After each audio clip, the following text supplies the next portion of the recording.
just doing a quick review for Chucky, season 2, episode 7. And it actually felt like the last episode. I mean, I'd be surprised if there's still one more episode, but it definitely felt like the last one. And if it is, then yeah, it did pretty well. I was definitely entertained. And it kind of felt like a finale for a lot of the OG characters like Andy, Kyle, and Mika. But I mean, who knows? I mean, with Mika, they might still do something with her, but I guess Andy and Kyle, I guess it felt like the end, but since by the end it feels like Chucky could come back with what that lady does. It seems like it. To me anyway. But I guess we'll see. But yeah, I guess basically everyone ends up on a church, like all the characters. Basically, we get to see them all together because throughout the season, those kind of separated, but now they're all together. Well, Glenn and Jennifer Tilly and all them, they don't really get there until the very end, and with how they end up, damn. But basically, what mainly happens is that that lady who has them at gunpoint, the therapist lady, she wants to basically, I guess, do an exorcist with Chucky. Like they make some kind of deal where, like, she'll get the main Chucky from Mika, but they'll remove the good Chucky. Well, who's not really a good Chucky, from the doll that they have right now, who killed Nadine, and you get stuff with you know, Lexi seeing Nadine and stuff, having guilt. And then at the point where she's gonna commit suicide, but I guess she thinks like what Nadine would say, like because she'd probably help her out if she was actually there, and she's hallucinating Nadine, so that's how she sees her in the hallucination. She's kind of there to be there for her, but then one of the nuns who was basically worshipping Chucky in the last episode goes crazy and puts Lexi at gunpoint, and because she's basically serving Chucky, even though he was just using her really, pretending like it's the Lord and stuff, like he's the Lord. But yeah, they get to the Exorcist, and man, that's probably the best part of the episode. I was like, oh my god, what's gonna happen by the time they've done the Exorcist thing? Because it's basically like the Exorcist movie anyway, but just more fun, I guess. Definitely creepy at times, but definitely fun. Yeah.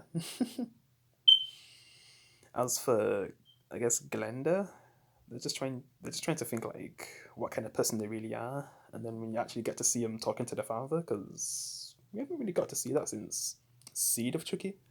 Yeah, like like Chucky hasn't really actually been able to talk to Glenda anyway, and since like the previous movie, and you'd think that one of them would just completely go bad anyway, because if you've watched Seed of Chucky, which is probably still my least favorite Chucky movie, there's like a side of Glenn and Glenda. Glenn is more like the more innocent one, and then Glenda was the one who, I don't know, was more like Chucky in a way.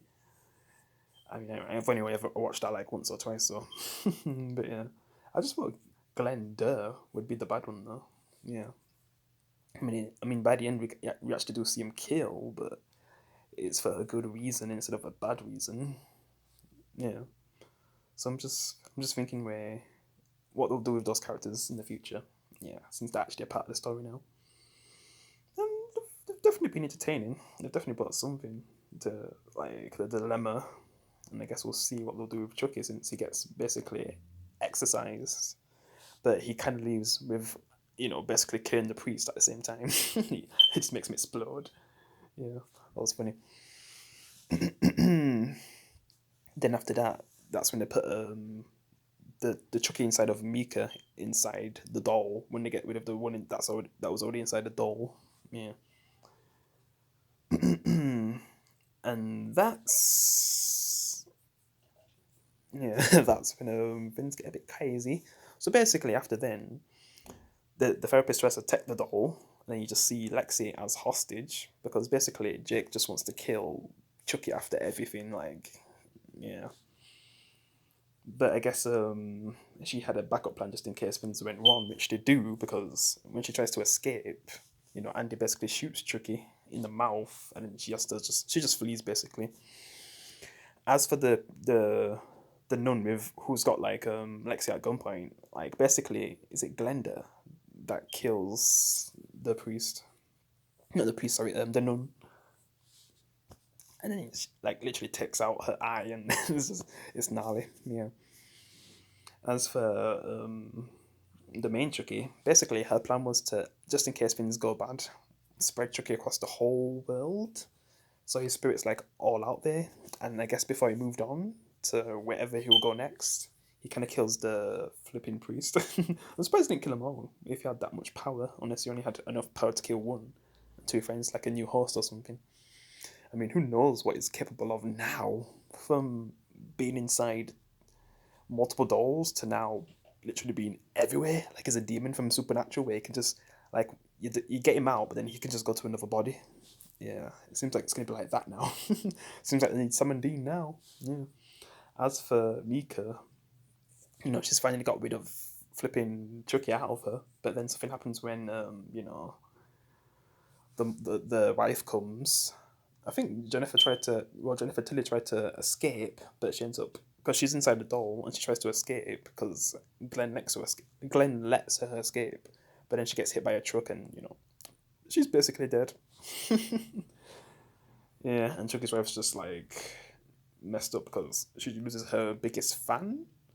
I mean, because that's someone who she always worshipped, and she basically took her body because she was like a crazy fan. She took her whole life to the point where she's ruined it, and now she's dead. I guess she kind of regrets some of the things that happened.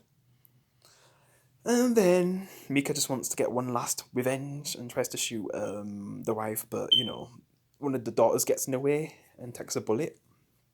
And then Mika feels bad about that. Well, I guess they take one of the daughters to the theys to the hospital and stuff. So yeah, because she wanted to get one last revenge after everything she's been through, and that doesn't work out.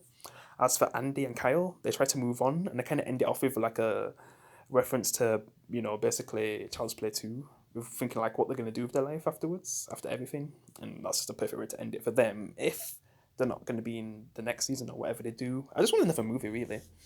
But I guess that's it for now, though. I guess Chuck is all over the world. But yeah, guess I'll end the review here. Appreciate if you can leave a like. I'll see you in the next one. Peace.